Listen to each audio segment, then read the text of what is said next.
yow kon suba ba léegi Ismaïla raxasuloo ndab yi amoo benn yërmande ci man. chaque jour sama xarit yi dañuy ñëw naan ma Ismaïla da ngay raxas ndab Ismaïla lii Ismaïla laa yaay tamit dimbali ma quoi. yow parce que tu ne sais rien. teel ko foofu nag dégg nga. parce que tu ne sais rien encore.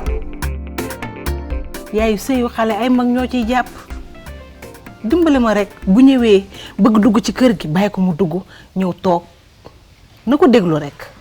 yow lan moo tax man ma jur la bëcc ko dara kàmm nga xool ma rek iñaane ma xale bii toog di ma toggal gis nga ni ma mel fan yi amagu fi semaine di waaye xool ni ma belli xool ni ma bengali sama sóor. yaay du nii de. su bëggutee gis jëkkër man maa koy wax ne ko danga koy gis man maa koy wax. duma ko wax. wax na ma ko waaye man xaw ma ko togg googu mosuma koo dégg ba ma juddoo ba tey waaye xam naa ne war naa neex. waaw ñu kurkur rek ci waañ bi dugg ko génn. awma lu may wax ak moom sama décision dama ko jël ba pare. dimbali ma nga wax ak kii damaa sax mu jeerus. mais yaa mbaa di nga ko téye.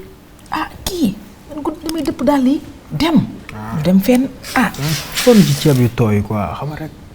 nga ne dafa soo wóoree da nga war a lekk lu baax ma ne. nga ne da ngay naan non dara.